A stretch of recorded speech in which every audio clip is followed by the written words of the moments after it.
and welcome to The Appetite, a podcast brought to you by Opal Food and Body Wisdom, an eating disorder treatment center in Seattle. The Appetite is all about bringing themes from our clinical work with eating disorders to the wider community, discussing themes of food, body, relationships, and mental health. I'm your host, Carter Umhau, a therapist, artist, and writer.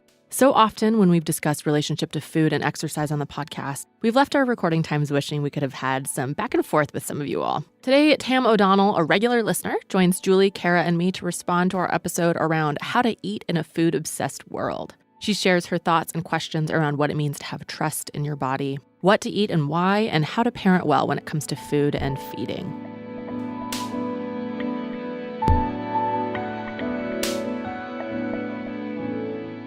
I'm especially excited to have my friend sitting next to me. This is Tam O'Donnell, and she's been listening to our podcast from the get-go, and she's brought to me just questions she's had over the course of our episodes, and it kind of started an idea of what if we had her on our show. Thanks. Hi, Tam. Hi. Hi. Happy to be here. As Kara mentioned, we're good friends, and I'm also a mother. And so I think I pay careful attention to some of the things that are brought up on these podcasts because I have my own responses to what I'm hearing and questions about that. But then, of course, I'm always following those up with how do I apply that to being the best mother that I can be and raise my daughter and my son. How do I bring them up in this world to have a really healthy sense of themselves and their body and relationship with food? So I'm always curious about exploring more of these topics as they get brought up. Mm-hmm. So I know that in particular you were drawn to the How to Eat in a Food-Obsessed World episode. Where do you want to start in terms of kind of what struck you about that? Well, I think starting at the beginning of the podcast, but also the episode that you're talking about, but also the beginning of our relationship with food. I remember, Julie, you started us off talking about the natural way things originated. So we ate what was available. There wasn't as much emphasis on what it was, how it might impact our bodies. And although there's something that sounds really intuitive about this, it does make me wonder now that the times have changed so much and we live a more sedentary life. We're not foraging for food. Most of us aren't growing our own food. How might that change how we think about food? Yeah, I think recognizing that we are in more of a developed time with a lot of the Industrial Revolution and the development and agribusiness and just all that goes along with the food world and our eating as kind of a business, right? That can be something that people are making money off of. That wasn't the original way, right? If you think of hunting and gathering and finding what you may and seasonal changes to how you might eat based on what's growing and what's not. And so I think just speaking to, that is very different.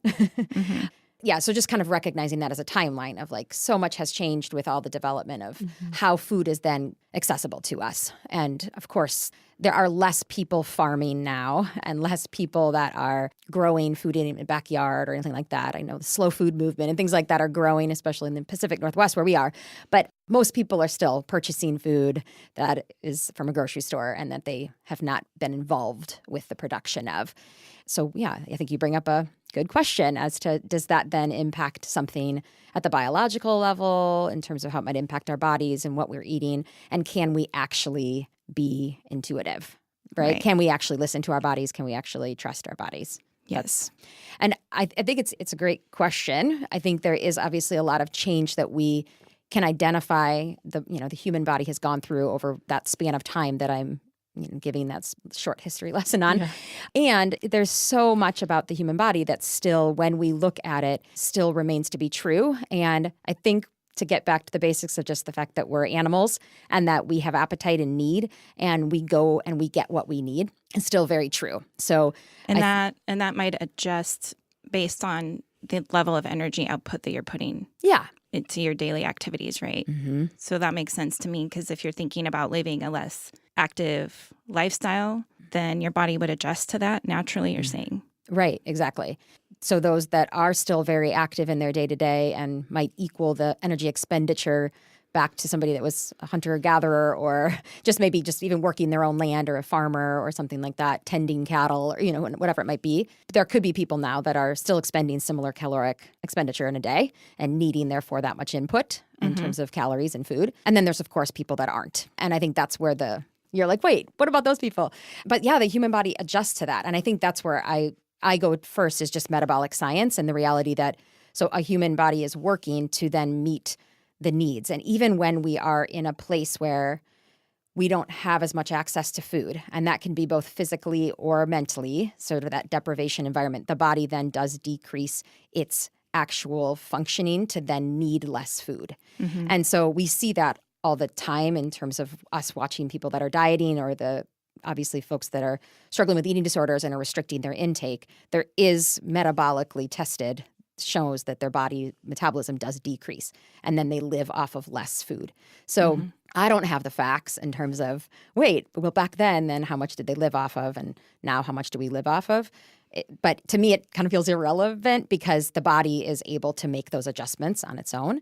And then when I think about the kind of food that people had available to them and that they were eating, growing naturally, I guess I'm thinking more about the level of knowledge that we had about the food that we were eating back then compared to what we have now. Mm-hmm. So now there's all these studies and modern day science that can tell you a little bit more about healthy proteins versus less healthy proteins, more omegas, less omega, healthy fats, unhealthy fats.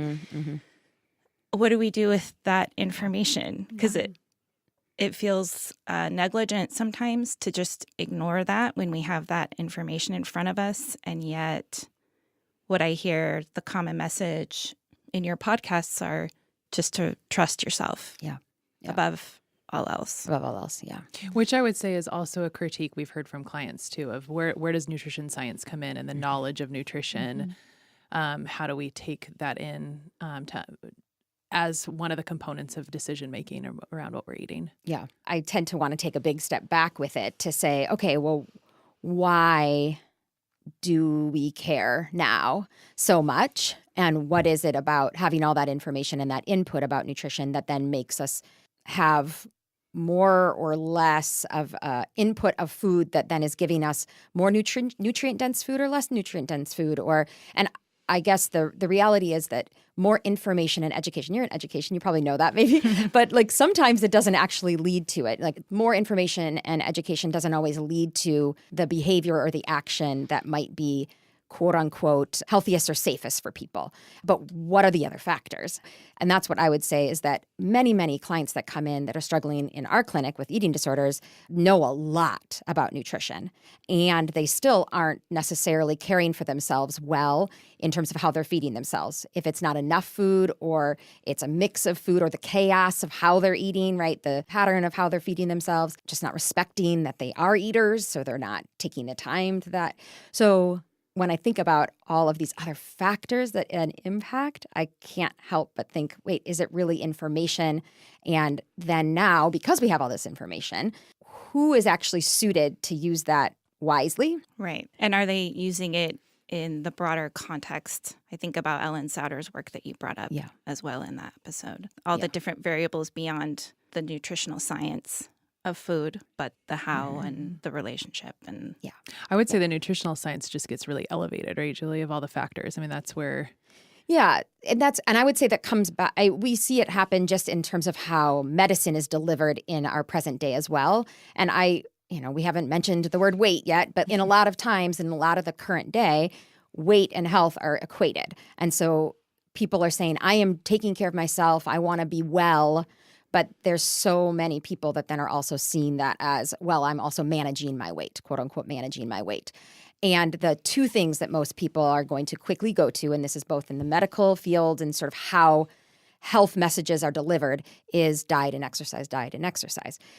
For health, and then for a lot of the way it's delivered, it's oftentimes said, this is going to impact your weight to have it be smaller, be more what you naturally were supposed to be, or be within your set point, or have you lose weight. But there is this health emphasis that then gets this diet and exercise prognosis. Yeah, like do these things and then you'll have improved health. And so then you trickle down, okay, well then within nutrition, what can I do to improve my health? And our philosophy around terms of, is that actually going to impact one's weight? That we would say that is unknown. For some people it could, and for others it won't. And in terms of health, if somebody is taking care of themselves and feeding themselves, it's not just about having this perfect mix of the macro and micronutrients that leads to health. We actually see that it is how they're eating, not just what they're eating, that actually leads to health because of all the other factors involved. Because the what is still what about what? Like, I guess I want to say that, yes, sure, we can still find some research, and it's a lot of correlative research that does show, okay, yes, like if you eat more omega-3s, you can have improved cardiovascular health, something like that. Okay. And when you look at the research, it's a lot of nutrition research is just not that strong because there's not all these other factors that can be controlled for. We just can't control them all. So you can find a lot of correlative type studies, but you can't actually prove that means that everyone is going to have, going to have that improved health effect. So then you have to look at your own self. And this is what I always say to people. It's like, is it practical? Is it actually practical in your life, in your own economic state and your own emotional state and your own time and everything to be able to take that one thing off the shelf that's being advertised to be health improving and add that into your regular intake? For some, it could be. And is it going to harm you? Probably not, right? But is it going to help you? Who knows, But for some people, when looking at it all, it would cost them way too much physically and emotionally to actually add that in. It could be financial costs. You add that potential for layers of stress. Mm-hmm. I guess I wonder, you talk about how health gets boiled down to nutrition and exercise. What do you feel like is the lacking component in that model? Yeah. Like if you had to say, okay, here's the biggest piece that's missing from that concept or that model. So I do come back to trust. I shared the 4 elements of the eating competence from Ellen Satter. And that, if anything, those are the things that I wish could be taught, right?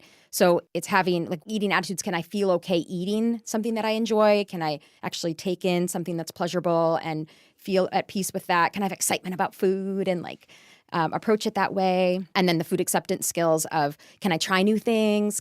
At all ages, right? Try new things and reject them and decide they're mine. And then internal regulation skills of the hunger and fullness and trusting my own body to know that my body can direct me to eat more or to stop when I'm done. And then the contextual skills are the ones that more relate to, can I plan my life in such a way that I can actually pause to feed myself and take the time to set up my environment where I might eat to be inviting to eat and take time to shop. And so when I think about diet and exercise is what my kids learn in school about health or in health classes, that's what we're going to learn a lot about. Those 4 things, a lot of those things aren't being talked about. So my quick answer to people when they say, well, what would you wish were happening in your kids' PE classes about health? And I would say that hunger and fullness is the thing, and the trust, internal regulation skills is really the thing that I really wish could be there. And I'd love to jump into with that internal regulation being something that I think translates as well to psychological health. And I think that's a big component of probably what we'd all say is a big aspect of what is healthy. How can you be healthy, both in relationship to food and exercise and how you move your body and what you choose to put in your body, but also how do you choose to move in your world? How do you choose to relate to the people around you? Are you lonely? Are you spiritually healthy? Are you, beating yourself up all the time, no matter how good your decisions look on the outside?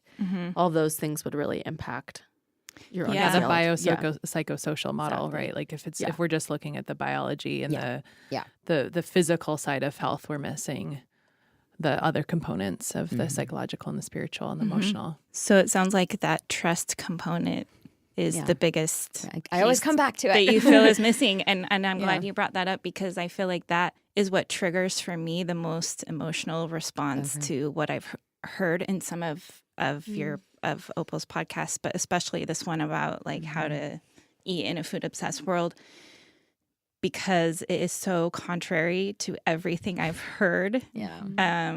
Including, my plate and what they're teaching in the kids' schools, but also my own experience growing up and being in a context where I think there was a lot of controlling aspects around food and health really being thought of as weight and exactly what you're putting in your body.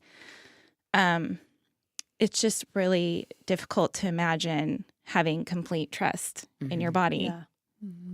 And And when I've spoken with good friends and even, my own mother, that's kind of the biggest thing that comes up. Like, I just can't believe that I wouldn't fall into this abyss of gorging on Pringles and French fries. Yeah. And I wouldn't come out of that. It would become a habit, Well, and the hard part is when you have certain ideas about that and have more quote unquote restrictions around that, if you were to let go and move into more trust, sometimes part of the process, maybe Julie, jump in, but it would be maybe potentially that you're then pendulum swinging and having, like, I remember my process of recovery. I mean, that was the most difficult part, is when I moved from kind of restricting to binging / overeating / feeling out of control with certain foods, because I had such a long period of restriction of a lot of foods in my life. And so to go, that's not what we're going for. That's not a trusting kind of competent relationship with food, but often people go through that period, which then I think that's terrifying to go through that. So we wouldn't want to go through that. So let's keep the control going. Yeah. Right. I don't want to go near that. So I'd rather stay restrained. That was one of the questions I would kind of have back is if one is to, yourself or friend or family is willing to take that, what's the expectation? So is perfectionism with one's eating the expectation or the hope of what would happen? Then what is perfectionism of eating? Like, but there's probably like, what's the ideal, or like what the thought is that then it would be okay. Right. At what point would you feel fully proud and satisfied with your eating? Yeah. If you had a trusting relationship with food. Yeah. If you let go of the control, is kind of what you're saying, you'd be out of control. But to what end? Maybe you wouldn't, but maybe it would look different than what you have identified as sort of what is the right way or the best way to eat. And so then is that just one of the reasons that people have a hard time taking the risk to try it, because they still are going to hold to these ideals. I think kind of what Kara's saying, but it's like hold to some ideal of like, this is the right way to eat. So if I do this and I eat differently than that, then this didn't work. Right. But that's not, it's, you have to let go of just both the idea actions that you're and the holding yourself to some kind of perfectionistic standard. It naturally sets any kind of experiment up for failure. I know. Right. And once you say that's kind of, I don't know if perfectionism is too strong of a word, but a right way or the for me, right? For sure, that's spot on. I think it brings up like a much broader question, which I don't know if we're equipped to answer here, but like why so many people have that reaction. Well, I also wonder about identity, like the identity that you hold and the way that you kind of move and behave in the world, right? And one of those being how you're eating. And if you strongly attach to this is kind of my identity and this says that I'm like a good person, like if you're attaching it to morality and identity, then we're talking about really deep things that are very scary to mess around with. And I know that was in my disorder, there was definitely self-righteousness of I'm kind of better than other people, right? And that was embarrassing to admit that, but that was kind of the mentality. And so because you felt proud of that. Yeah. According to your own perfectionistic Yes, until I started binging. I felt really proud. It was like more of a elevated stance, right? Like I have this good self-control or this goodwill. And I would love to look into historically, though, because that's just the thing. It just wasn't as public. Like you went home, you ate whatever, your mashed potatoes and beef and green beans or fried chicken and your whatever. And then you just didn't, people just didn't talk about it. Even like just early 1900s, people just weren't talking about that. Right. It just wasn't a focus of conversation. Yeah. And so that piece is just, it is fascinating, but that's why I say there's so much consumerism around it, in that there's been a dollar seen in it. And even when I have looked at some of that, it's so obvious, like, oh, there's a dollar to be seen in tomato juice. So then there's advertising put into it. And then they're using the female forum to advertise that this could lead to weight loss for tomato juice. When it started as like, oh, this is a really high vitamin C food, and it's helping kids that need vitamin C in the hospital. What a great thing. Hey, But then they say it's low-calorie food, and it's low-fat food. And I just think there is a lot of that snowballing, and who is getting the benefit of that? I don't know. There's these, that's where the agribusiness and all of that it's impacting a lot of things, and it is hard to sift through, for sure. The other piece that I want to come back to, though, because I do think, why is it, like your question of like, why then do you feel that way? Do others feel that way about the perfectionism or that need? and that fear of being out of control with eating and food. One of the things that Ellen Satter's research has really shown strongly is that if one is controlled with their food, and that is a lot of his work has been done in families, right? So in a young context, crosses socioeconomic status, crosses race, crosses at least the U.S. in terms of location, that if there's control around the food, kids will eat more. And if there's pressure to eat, you need to finish that, kids will eat less. So the control, if I can just focus on that, like controlling it in an environment that's super controlled, kids are going to end up eating more. And I just think we see it in the behavior over and over, and it's been shown in the research that persuasion and all this, that is what's going to happen. So then as an adult, if one says, okay, if I let go of this, there's going to be some chaos with my eating. If I don't have the pressure, maybe I'm going to eat too much. If I don't have the control, I'm going to eat too much. It's just such a mix of all of that. So I think that it is conditioned in us very, very young, that isn't something that we can just trust because our history has shown us that we can't. Mm-hmm.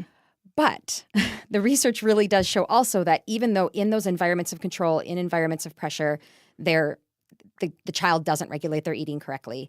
When those things are corrected, just videos, you can go to our website and you can see videos, right, of it not being done well and then sort of it being done well. But it can be corrected. And then these kids actually start to feed themselves. There still is an innate desire to go back to actually, no, I really just want the 3 tortillas. I didn't really want to eat 12 of them, but I didn't know when I was going to get my next tortilla, I'm going to hide it. There's all sorts of videos of these kids doing everything that you would imagine yourself doing in all these settings.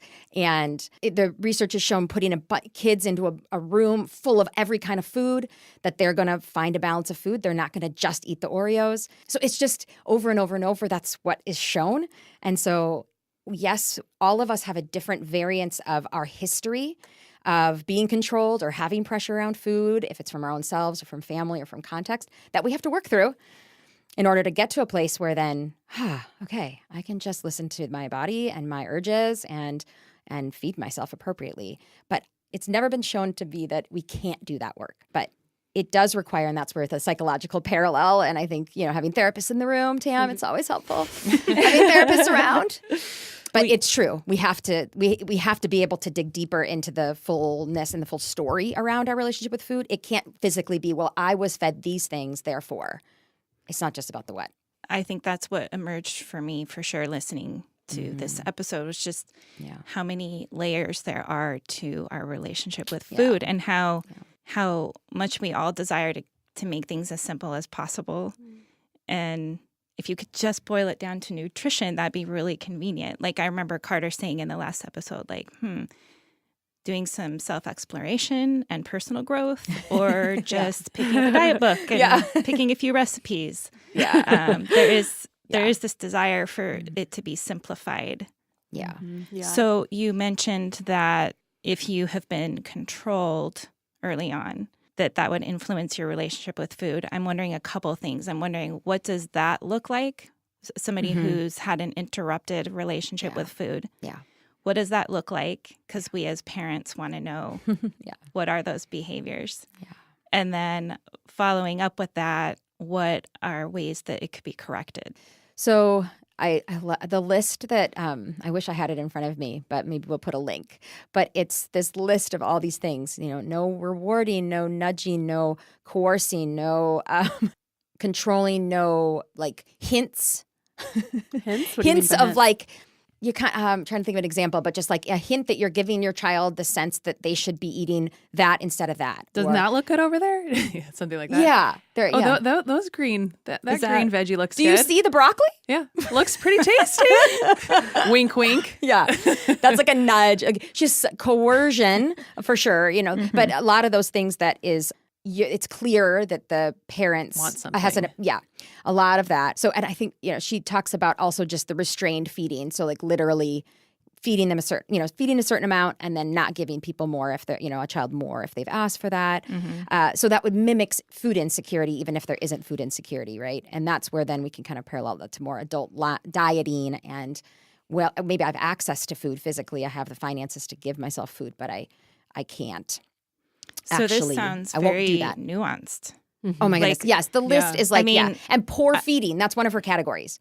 Poor feeding. Like I put that in quotes, in air quotes right now, because it's like, what does that mean? Yeah, and that's where it's just this like coercion. The context might be chaotic. I mean, it's all these things. And then the other piece that she does talk about that is one of the things that leads to less of a competent eater as a child is that a parent interfering with natural growth curve and natural body growth and having reaction to where a child might be.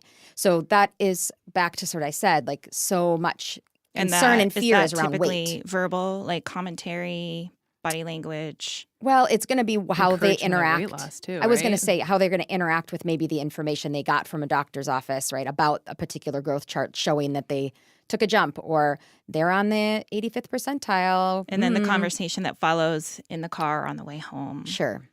And what could we do, or what does that mean? Maybe is there anything that's impacting your weight? More. Yeah. And then it's also commonly then a way that then the child's food could be restrained from the parent. So if it's like a determined amount, like this is how much that you should be having, so then they're serving it and taking away, or not having the child not having access to food in the way that they may need to. Not trusting, I mean that word trust kept coming up, but just not trusting that the child could follow a trajectory that's healthy for them. I think one of the things is really important to say, and Ellen Satter does a lot of work around the growth curves, and is that, we have, 1 or, 0, but I guess 1 to 100% on these growth curves for a reason, because people have to plot on all of them. And so there are going to be people that naturally plot at the 90th, the 100th percentile. And that is just in our current day is something that people react to. But what's healthy for that person that lands at the 100 needs that, yes, the most consistent thing is that they would stay at the 100, because that's probably what they're supposed to be at. And there's a lot of desire, if somebody sees anybody above the 50th percentile, is that, they're supposed to be at the 50th percentile. And so we need to correct that and fix that. And so these kinds of things around the table and around the way that they're feeding them is. And to add like a psychology idea or term in here is, I think that fear, you're saying trust, and the opposite is like kind of the fear, right? Like if there's elements of fear around what's going to happen. And of course, we care so much about our kids. So we can there can be lots of ways of having fear in parenting, but fear versus ease. I like those two terms too, of like, do we have ease around these things, or are we more bound by fear? That to me is like a flag for my own parenting around different aspects, not just, not necessarily with food, but and you may have a different rebuttal, but I know that commonly I'll get the rebuttal of like, okay, some of it sounds so hands off. Like laissez-faire, like, what are you telling me to do? This is actually, and I think the thing about Ellen Satter's approach is that it is not. I mean, you can list, she also has like very strong list of like, this is what the parent is to do. And it's not easy. I mean, it's not like it's not absent parenting. It's not a passive. No, it's not. It's intentional. It definitely is. And I like control versus responsibility would be the thing that I would say, is that there is still a very, she talks about division of responsibility in feeding, and yeah, it's not about control, but there still is responsibility. I mean, the parent still has a role, and a very important role. So thinking about correcting, maybe. Okay, positive. Move forward to change, right? What does that look like in terms of repairing maybe some of those relationships with food that you might have impacted your kids around? Yeah. I think that one of the things could be, if there is this is a better food than that food. I'll just say that as a common thing, right? Like maybe it's you need to eat your vegetables before you get dessert, let's say. One of the things just could be say, we're having a different approach, and just entering in to say, we're going to take this some differently. And I'm not, you can eat whatever you want to eat in terms of what we're serving, in terms of the main entree. And then I'm serving dessert. Her approach is that you serve dessert with, and everybody gets a serving of the dessert, and you serve it at the same time as the meal. And that in and of itself, the way that you're serving it communicates that it's neutral, that it's part of what we're doing, and there's no reward. It doesn't have to be affiliated with a graduation or something special. And so I just think that you can make changes. I think kids can adapt, and that's what they've shown, that kids can adapt and those changes can happen. And then one of the things about desserts that end up getting the like bad rap is that she also will say that, okay, then, occasionally if it's once a week or something, you put out a plate of desserts and you allow them to have free access. So you allow them to have a time where they're not having the restraint of like, you only get one serving of this. No, we get a plate of cookies, on Friday afternoons or something like that, and you just let them enjoy and just allow them to do both. So in the first scenario, it's you're controlling the quantity. There is, yeah. You're saying I'm serving dessert. I have a pan of brownies. I made a pan of brownies. Like, here's the brownies. And then the other time is that you're not controlling the amount. And one of the key things in between those things is that you're also saying, if they're like, but there's brownies left, I want more. And you can say, how about we pack it in your lunch tomorrow? Or you can have it with breakfast with a glass of milk. Or you can have it with morning snack. Or you tell them clearly when they get to have it. If there's leftovers they see are physically there ready to be eaten, it's just clearly stating that, wait, we're going to say, we have that for that. And so as far as knowing when to control and when not to, like that sounds a little confusing to me, but maybe it's more clear if we were to really like dig into Ellen Satter's work more. Yeah, she just will say with the dessert is the hot topic oftentimes, right? Like desserts or treats or something like that. So that's kind of why I went to that. But I think that allows there at least to be at the mealtime that there's this access to food. And the reality is that you don't always have more of everything, right? Right. That's what I'm thinking. I'm thinking of like desserts that get served of like a pie. A brownie with ice cream in it in a dish. Like that's just, you're serving a dessert. It's not like a pile of something that they could get more of. Right? But maybe you could add what else feels confusing about what to... Oh, I'm just thinking like as somebody who really likes something really clearly prescribed for myself. Okay. Like I'm thinking, okay, I'm a mom and I'm listening to this and I'm like, okay, so now I know that at dinner time, serve dessert with the meal, one serving, but then occasionally put out a plate of more unlimited access. But is that one time a week? Is that you can decide. Once every 2 weeks? Probably more often than... Isn't it part of it like flexibility, though? Is. I mean, part of it is just like having it's almost like, I'm having all these parallels I think to of like sport and movement, a box of something comes home or you're at the grocery store. Yeah, let's get that. Let's have that, so it doesn't have to be prescribed. But it could be a part of a family rhythm, but it doesn't have to be. I think each person is going to find but you like the prescription. I get it. Well, and and she's saying, Julie, when you talked about you're putting the brownies away, like you're each giving them one brownie. How is that not control? Like control. Right. What were you going to say? Right. That's what she's asked. That's the confusion.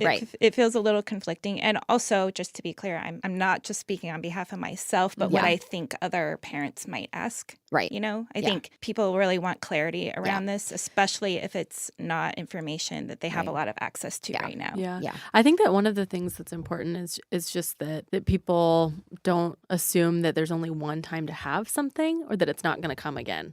And so I think flexibility is a really important thing. Which is a different level of control. Right. For sure. Wait, what do you mean by that? Well, I was thinking the opposite of that, saying, here's your brownie, and then I'm not going to let you know when it's coming again. Yes. I'm not going to give you any information around that. I am the gatekeeper. Yeah. But the emphasis instead would be on this is a regular occurrence. Like you get to have this. And so then later on when someone's deciding what they naturally want to eat, it's not, oh, okay, there's a brownie around. I better have that because I don't know when it's going to come again. I want all of them because there are 12 and I want them now. Yeah. So that's so special to me. And so instead introducing things that are special in a normal way or, more integrated and embedded in their daily life, not tied to a very specific thing that I've deemed special.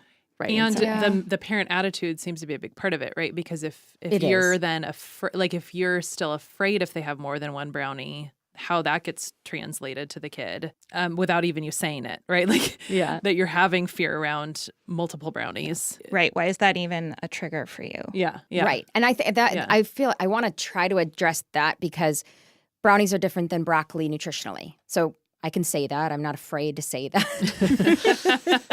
But it does feel like, okay, wait, but what? But isn't that true? I feel like that's a common thing, right? Of going, okay, but so then I'm not afraid to say that. Why am I not afraid to say that? But why am I afraid to say that? Right? But okay, I think in one of the phrases that I use commonly in my parenting is just that's not a dinner food. That's not a breakfast food. So if there is something that they're just like, okay, it's time for snack or it's time for breakfast or something. So I'm thinking about this meal that we just were thinking about. There's a dessert being served and I don't know, broccoli, chicken, and rice. I don't know. It sounds kind of standard. Whatever. Okay. We'll go with it. And some bread or something. and so then in that you're not serving the dessert as the main course. And that does of course it's communicating something. You're saying this isn't a dinner These food. are all valuable to you and I'm putting them all in front of you in the hopes that you'll enjoy them. Totally. And in the context of an approach that's saying those things are accessible, this is something that you can enjoy. I'm okay that you enjoy it. I enjoy it too. And there can be a comfort in that, then it's also okay to have there is a bit of a limit in saying I'm serving this dessert, right? And some parents might be like, yeah, that's fine. You can go get another scoop of ice cream in the context of that dinner, right? And that's fine. Like that doesn't go against her philosophy that somebody maybe did get to have seconds of their brownie or their ice cream in that one dinner time. But it's just that it's still okay, I guess I want to say and affirm that it's still okay to be like, yeah, this is a brownie. I'm not serving that as dinner. I am serving this hot, warm dish food as dinner so that when at breakfast, they're like, oh, can I have that ice cream? It is okay to say, oh, no, I'm not serving that as breakfast. And I know I gave the example of, well, you could have the brownie for breakfast. You could plan to do that as a parent, and you could plan to integrate that way if that's when you want to tell them that's the next time they get to have a brownie. But you can also hold the line of saying, because we're, as parents, are in charge of the what, and we can also say, well, I'm not serving that right now. So she does not believe in free access to food in terms of kids getting to ruffle through the kitchen all hours of the day. Mm-hmm. She believes in meal plan and structure in terms of meals and snacks. And so so maybe you could quickly revisit that just in the context of this conversation. Oh, okay. Yeah. Her division of responsibility. Yes, please. That. Just that I hope that you will say more about this, but I think that this idea speaks to the ongoing need for adults eventually to both give themselves permission and discipline. And so you're modeling that from the get-go as well of, there's a lunchtime and this is what you brought to work for your lunch. You need to eat it. This is what we have. Again, kind of speaking to yourself in that. So you have an internal model of that dialectic of permission and discipline. Mm-hmm. And so I would imagine that as a parent, which I'm not, that would be an important thing to instill already. Mm-hmm. This is what we're having. There are limitations and also there's some permission sometimes too. Yeah. And one of the things that she also, so that her division of responsibility is that the parent's in charge of the what, the when, and the where, and then the child is in charge of how much or whether or not they're going to eat it. And so in that what, when, and where, you're creating that structure and you're having that consistency. And that's one of the most important things for kids to just know that they're going to be fed and that there's going to be consistency of time that's honored and respected to be fed. And then in the moment when food is given, then they will behave intuitively. They can listen to their body because they know that there's going to be food again later. And one of the models that she also says is not, in addition to maybe the main entree, the chicken and the rice and the broccoli and the dessert, she would also say that you're going to have some staples that you serve as a family. So for some families, it might be bread, butter, and milk. And those are like the things. And they're always familiar and they're things that are really comfortable. And when she'll kind of reflect of like, well, maybe they didn't go for the lasagna, because it was a mixed food. I mean, I don't, as a parent, it's mixed food. It looks different than last time. Like, oh, you used a different kind of lasagna noodle, so it looks strange, right? And the kid's like, what are you doing with this? The bread was there and the milk was there. And if they walk out of a meal having had bread and milk, that does give them the macronutrients and a lot of micronutrients that they need. And that's the leaning into the belief that being fed and getting enough food and they're gonna be okay. And maybe coming back to that belief that it has to be perfectionistic, it comes back to that of going, it doesn't have to be. And that there are many, many kids growing well by just getting to occasionally take that, bites of some of the lasagna and the broccoli and the chicken and all that stuff and living a lot on bread and milk. So here's a question though, Julia, that I think that Tam could ask, or other people could ask, Yes. I could ask, whatever. So give that example again of the lasagna, the broccoli, the bread, the milk, and the dessert, and they eat the dessert, and then that's all they want, and that's the only thing they're eating for dinner. Yeah. And they walk away. Then how would you respond? How would you respond as a parent? I would say as a parent, especially if that is, you just don't know how the kid is actually behaving with it, right? So where are they coming to that table? If that's if you know and you've been with them and they have not eaten and then that's all they're eating, it would probably be dysregulating to a parent because it feels uncomfortable, and they're going to be okay. That's what Ellen Satter's model shows, and over, it's just that they're going to be okay. They might have a larger breakfast the next day, or they might come with a little bit higher need at snack time before bed with a little bit more intensity towards you about that snack time, but it's going to be okay. That over the course of thinking about the way that we feed ourselves, and this is true for adults too, is that we can't look at one isolated incident in terms of making sure that we've gotten all the nutrients we need. And I just think about a kid that might do that, what they've been exposed to at the table. Even and mealtime can be 5 minutes long, honestly. That's in this research with her. We are not talking long, stretched out times with beautiful music in the background and all this stuff. Like, it's like the real life of parenting.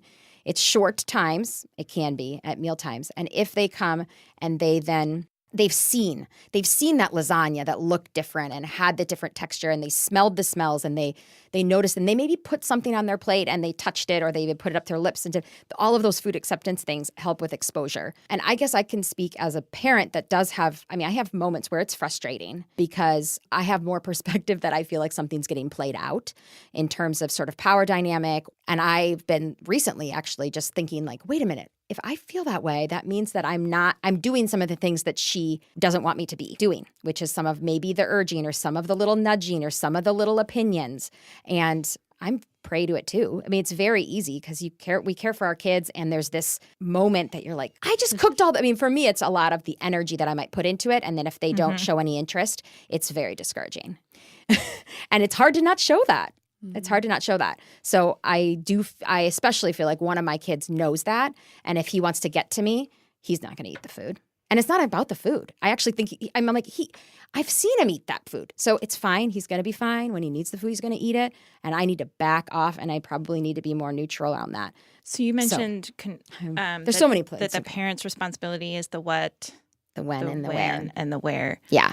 And so if the child, say at dinner, eats the brownie and walks away and they're done, but then wants a snack at 8:15 and bedtime's at 8:20, that's the win. So do you hold firm to that? So I would say it's pretty important that at the mealtime, you tell them if they're going to have access to food again. I know that not everybody does an evening snack in their home. So awareness of access sounds like a pretty critical piece. Yep. So this model. And I do that. I observe what's happening at my table, and then I decide. And if I feel like they're playing something out, there are times when I say, this is the last time I'm serving food. It is 7:30. We're having dinner. Bedtime's at 8:30. I'm not going to do another snack. So this is the time. I want for you guys to make sure you're attentive to the fact that this is the last time I'm putting food on plates and putting food out tonight. And they so just might consider not that. Like that very much, but at the same time, you're not instilling any fear about food scarcity. It's more dynamics. What she's is. describing right there is like relational dynamics between her and her kids, right? Yeah. Like that's what's so interesting too about the table is it plays Yeah. all that out. I just think it's okay to leave it be and let them then listen to their body. I want utmost, as you can hear, right, is trust. I want trust. I want them to be able to know that I trust their body and I trust their appetite, their ability to listen to their body. And so if I can at least give them that message, like, okay, I just want to make sure that you're getting enough food so that you have it, and that you're listening to your body, and that this is the last time so that you can go to bed and wake up in the morning ready for the day. Like, it just comes back to that. Like, I just want to make sure that they know that I trust it. I trust them. And I think that's one of the most important messages to give to them. And I think to ourselves, to parallel it to the sort of the adult thing. Right. It's like, can I trust my own self? Can I be in that context with my own self as an eater and know, like, okay, have I listened to my own body? Do I trust my own body? To then know I can leave some of this food here, or I can go get more because I am connected in this moment. And I also know that I can have food again later. And I would say that for you, Tam, or for anyone else that is kind of awed by the question of, do I trust my body, or how would I even start that process, or why isn't that there to begin with? I feel like that is a good question to continue asking, like, what are the messages that I've gotten through my whole life that say that I shouldn't, whether they were really overt or more subtle. Because I think once those messages can get broken down a little bit more, it probably was never about the fact that you naturally ate too many brownies in your life and therefore you're untrustworthy. It's probably about more messaging or more relational dynamics or trauma even, all these different things that can tell us why our body's not trusted. And I don't think that our culture really sets us up on any front with food or otherwise, especially as women, to say that your body is a trustworthy source of wisdom and information. Mostly we're getting opposite messages. Mm-hmm. As we wrap up, are there other questions that you have, Tam? Okay, so one thing that we haven't touched on yet that I've been extremely curious about is, I remember when you said the most concerning issues relating to dieting emerged during reintroduction of foods after a period of restriction because of the biological impact that it might have on a person. And that made me wonder a lot of different things, but one of them being like, what about a 2-week experiment? Is it really that bad? So if someone's cutting out sugar let's say for 2 weeks I decide, to eliminate all sugar. Is there really that big of a biological impact? And at what point does it become concerning on more of a long-term level? Yeah. So I sort of want to speak to the psychological piece first, because that's a piece that I think you hear on the podcast so often, right? And that we talk and we keep on addressing. So I don't want to miss that, but I will get to the biological. But the having a restriction for a period of time, however long or short, is still what we see as a diet, as a restriction. And then that is something that leads to the consequence of what we see in deprivation and deprivation action, sort of, which is usually more chaotic behaviors with food, and the psychological impact of for somebody to actually take the measures to do something like an elimination diet or, eliminate a particular category of food, the whole 30, or, do something for even 2 weeks or something. There's a lot of one's capacities that have to be put into that. So they're having to look at food labels, right? Or you're having to take time when you're shopping that's more than your normal. Or and then you have to believe at a level, like to believe it enough to do it. And that it's going to have some positive impact, I think, because there's a lot that you're sacrificing in order to do it. Mm-hmm. And so I just feel like there is a belief in that is hard to walk away from, if that makes sense. So the people that aren't doing it probably don't ever get to the point of believing it that much. And so the fact that somebody's done it for 2 weeks and then stopped doing it, they still probably believe it just as much. So the psychological impact of not doing it and then therefore failing and not eating perfectly according to what they think they should be doing, I think is the re-entry psychologically that I think is so challenging and detrimental. I don't know if you say anything else to that, Carter, but I think that sounds pretty good. I do think that it reminds me of the qualitative versus the quantitative relationship to exercise, that you might be able to kind of do the same thing, but what's your attitude about it? Mm-hmm. And the fact that someone might have to intensely actually pay attention to their habits and what they're putting in their mouth in such a way that, with our relationship to food, we're doing it all day long and we might be hungry and all these things. So that little alarm bell of, I shouldn't eat that. I shouldn't eat that. How do you get rid of that? Yeah, that continuous preoccupation exactly becomes sort of a way of being and consumes your energy. I know.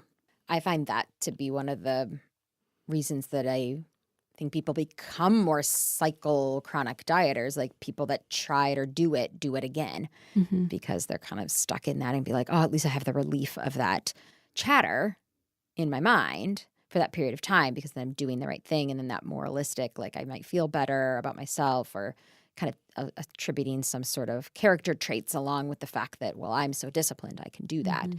And just it was a time I was really proud of myself because I wasn't doing this thing, and I want to get back to feeling proud of myself. Yeah.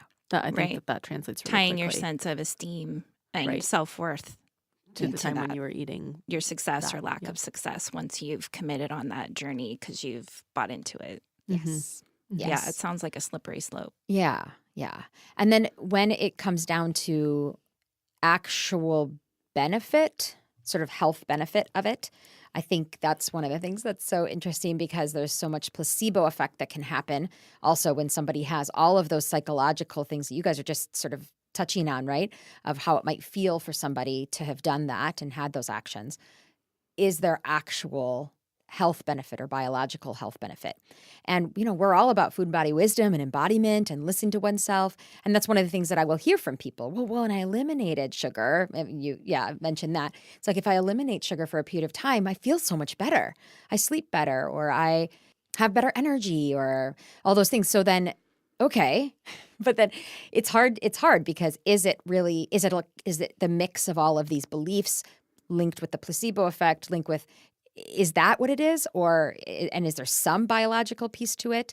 I would also add to that it does make me wonder, if there's been an elimination of a food and suddenly someone feels better, what was the relationship to the food before that? Was it something that they were just having when they actually genuinely wanted it?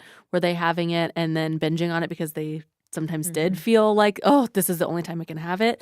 Or was it just like a normal part of their diet that they, just had sometimes? Yeah. Mm-hmm. And so I would think like, yeah, if you're only having sugar or there are meals that are just composed of that, maybe it wouldn't feel awesome. I don't know. But if it's something that you are regularly integrating into your diet, the absence of it probably wouldn't make as big of an impact. Sure. Rather than biologically, if suddenly it was a main thing or something that you're having all the time. I don't know, Julie, if you'd add anything to that. But yeah, I was trying to rack my brain because I feel like I've read something in regards to certain demographics that then have an easier time just doing something like that, like short term, and why can they sort of not develop an eating disorder, and what is it about that? And some of it is that I think that it's just not that important to them, actually. So they can kind of do it. It's people that join studies just because they want to be the control in the study because they get the $45 or whatever. Right. Like that. It's like those people can do it, but then it doesn't lead to any major consequences. So yeah.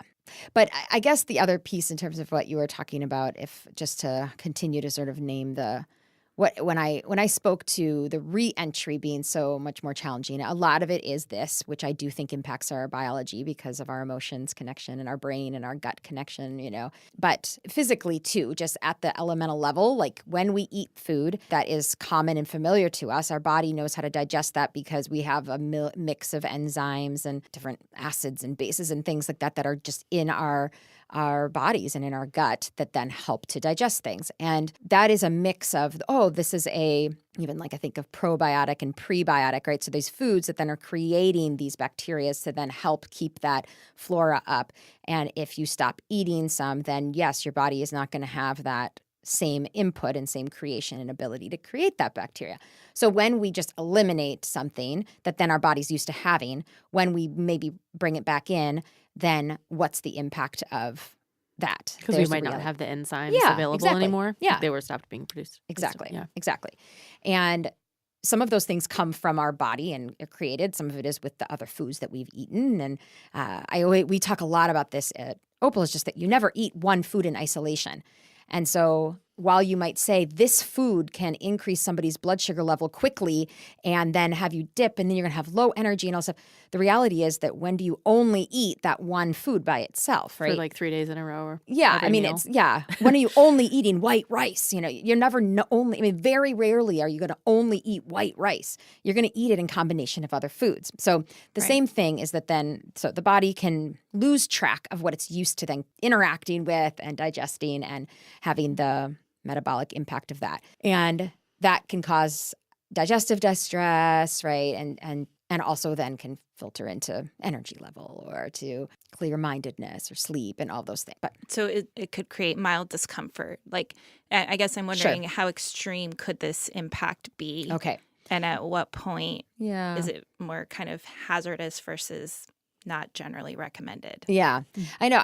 I find different people have various impact when depending on too how long they've done an elimination of a particular food too. Mm-hmm. So, commonly I've worked with some people that were vegetarian or vegan and then started introducing meat products, and even just the way that their body is able to digest that can be mildly distressing to moderately distressing for sure. And then they can move through it and their body can start to do it again, to digest it again. So I guess it's hard to say. I guess everybody's experience is going to be different based on what it is they've eliminated and what not. And then I've also seen people that have done such an extreme around elimination that even when they do try to reintroduce, it's high intense distress, and they can't do it to the point that they end up developing an eating disorder and having a lot of biological impact of lack of nourishment overall because they've eliminated so many foods and then gotten themselves in this predicament that when they've re-eaten these foods, they have major distress, both psychologically, but I'm talking biological distress, like vomiting and diarrhea and gastric cramping and, just major distress that they just really can't get those foods back in. And it's so aversive to them that they would just rather avoid it altogether at that point. Right. And then probably the messaging that they're receiving from their body being in distress is, oh, that's a toxic food, or, how could I have put that in my body in the first place? To their favor. Right. Exactly. Yeah. And so I just more so look at it going, it's not worth it. Mm-hmm. Like why, we are not dirty. We have our liver and our kidney that are there to cleanse the toxins. Like we don't need to do cleanses. We don't need to do these detoxes. Like, just allow ourselves to keep living in our everyday life and do reasonable things versus the extreme, because I just see the risk to be way too high. Interesting way to think about it, huh? It sort of shifts everything. Yeah. To me, when we start talking about food, it's hard to not then translate it to all these other areas of one's life to notice, how else am I being restrictive? How else am I not trusting myself? And where else am I getting myself in a predicament because of that cycle that I'm acting out?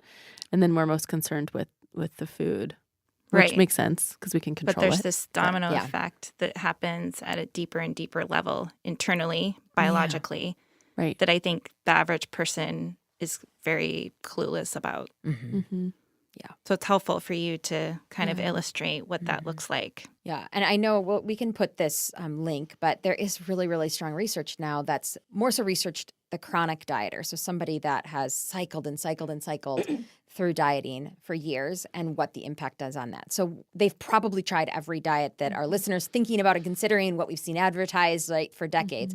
And so maybe it is to maybe a bit of an extremer level, like a chronic dieter versus somebody who's just going to jump in and try one thing. But I do think it's good to look at the research that then is showing that, there's higher incidences of some of the commonly thought of metabolic disorders like diabetes and hormone irregularities around fertility and around polycystic ovarian syndrome and things like that are just cardiovascular system risk is increased for those that have chronic diet, damage to bones. And there's just a lot of that we often in this day and age, it's often attributed to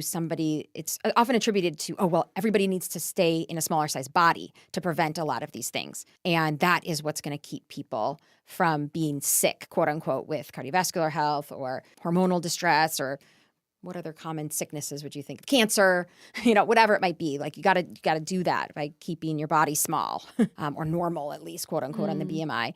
And what this research really backs up is the fact that people that are consistently trying to stay smaller and probably to an unnatural level end up being larger in size, but it's not their body size. It's what they've been doing over the course of their life that then has actually led to all these health concerns. And all the additional stressors they've put on their body and their mind. Yeah.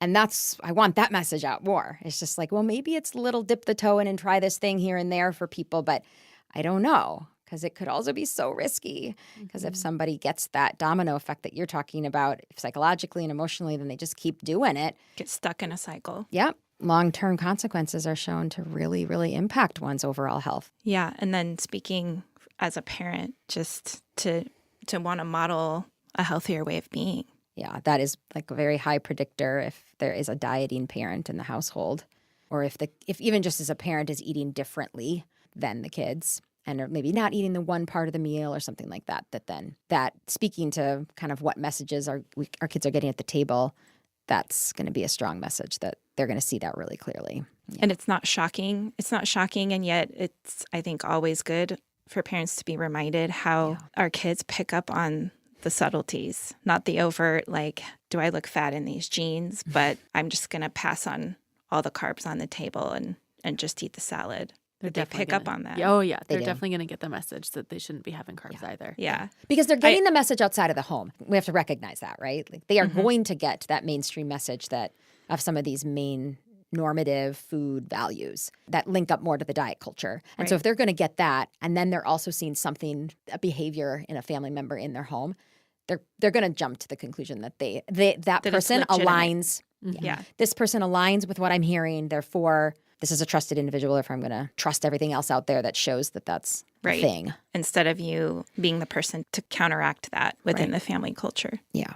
Unfortunately, I think a lot of women really believe that if they're not saying it out loud, it's not going to impact their girls or their daughters. The one thing that we didn't get to that I'm especially curious around is if there are certain temperaments or personalities that might be a little more prone toward habits or addiction. And if really all people are created equal in their whether or not they can trust their bodies. Okay. It's a complicated question. I would say that's part of trust, right? Is knowing yourself, because we're unique beings and our temperament is a part of it. I love all the temperament stuff. Yeah. But our temperament's a part of it. And so that goes to the kind of, I don't feel like we can compartmentalize these aspects of our lives, but knowing more fully who we are and our temperament, that kind of is a lens on all of these fronts, with our relationship with food, with our relationship with exercise. And I think biologically, sure, appetite regulation does link up to hormones. And so, sure, there are some situations or conditions where those hormones may not be actually giving and firing and communicating in the ways that we would need. But I think we overestimate how many times that's the impact. It's a very small percentage of people that are going to have a biological metabolic disorder. It's a very small percentage. So I think that gets exaggerated often. And in terms of, addictions or things like that, in the midst of even somebody that I know that many people will see a parallel with food addiction. And I mean, we all are drawn to having positive experiences and having pleasure and those things. And food does have a limiting effect to that. There is a diminishing returns when it comes to food addiction versus when other substances. And so we don't subscribe to believing that food is addictive. Does that include sugar? 'Cause Yeah, I feel like as a parent, I do. that's a big one. I know. A message that we don't get that believe- I our kids will know. get addicted to sugar. Yes. And I do not believe it. I really, truly believe that so much of the power of advertising and the concern around advertising, the power is not just in the chemicals that might be in the Doritos. It's about the way it's advertised also. And so then the mix of the whole context and then how we behave and if those are in our home or not is what is then making it quote unquote addictive. When even the research, when we look at people that are diagnostically binge eaters, when we look at the research, they're restricted eaters. They're deprived eaters. They are not overeaters. And so we have to I always have that frame because that's what we get ourselves stuck into. If we limit things and put them in a bad category, we are just going to want them. So I think that whole cycle that happens and watching our kids with that, so much of that is context. And when given the opportunity to just have that bowl of gummies out there, there's a point where it ends. If you do it more often than once a year. If you do it only at Halloween, yes, your kids are going to be crazy over that. Not because of the sugar in their body, but because of the restriction of the sugar. Yeah. And I would add, too, that there seems to be something about maybe an attitude around compulsively eating something where that's not necessarily trusted. Like you would eat something and it would never end. Like, I don't know if people are necessarily listening to how it tastes eventually for some of those reasons as well. I know that, I don't know the science around this too, but aren't there foods that are like genetically modified or there's some chemical that makes it salty so you're salivating more or something?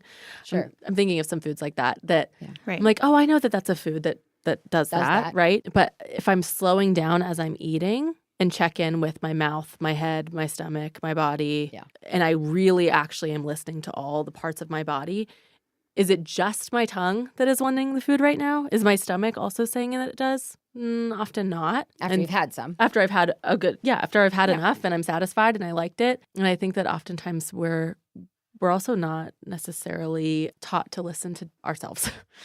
So back to the trust, that it's not just about like trust with food, but do you trust yourself to slow down? Are you attuned and embodied to the experience of eating as well? And is that okay to be connected to the food in the moment and then notice when you're done? And that I think takes practice to notice. So it sounds like as a parent, there's kind of the what, when, where.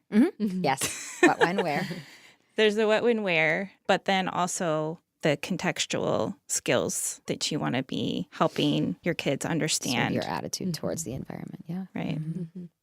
So if we could just package that up and tie it with a bow and send it in the mail to me, that would be great. Yeah.